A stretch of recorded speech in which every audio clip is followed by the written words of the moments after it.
अमरावती येथील राजकमल चौकामध्ये शिवजयंती निमित्त विद्यार्थी नवयुवक संघटनेतर्फे शहरातील मूर्तिकारांकडून 2.5 तासामध्ये 9 फुटाची शाडू मातीच्या छत्रपती शिवाजी महाराजांचा पुतळा तयार करून आतंकी हमल्यामध्ये शहीद झालेल्या शहीदांना एक आगळीवेगळी श्रद्धांजली अर्पण केली। या प्रसंगी शेकडो नागरिक प्रत्यक्ष पुतळा निर्मितीच्या कलाकुसर अगदी डोळ्यात तेल ओतून पाहत असतानाचे चित्र दिसत होते, तर अनेकांनी या मूर्तिकारांची भरभरून प्रशंसा केली।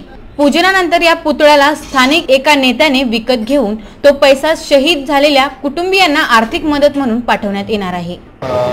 समजा आम्ही कल्पना ही 2 दिवस अगोदर केली आणि ती आज तुमच्या डोळ्यासमोर आहे आणि ही मूर्ती 7 फुटाची बनवायची होती, ही 9 फुटाची बनली आणि दिनेश भोग आहे त्यांनी ही मूर्ती घेतलेली आहे। आम्ही प्रकरण म्हणजे असं केलं होतं बा आम्ही ही मूर्ती जे पैसे मिळेल ते शहीदांच्या घरोघरी म्हणजे पोहोचले पाहिजे आणि ते प्रकरण आमचं पूर्ण सक्सेस झालं।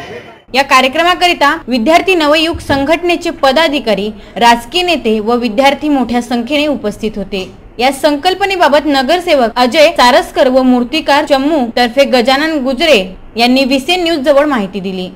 आज शिव जयंती के उपलक्ष्य में अमरावती शहर में हमारे कुछ शिव भक्त मूर्ति प्रेमी के वजह से आज यहाँ राजकमल चौक स्थित एक शिवाजी महाराज की मूर्ति का साक्षात जगह पर प्रतिरूप तैयार किया गया।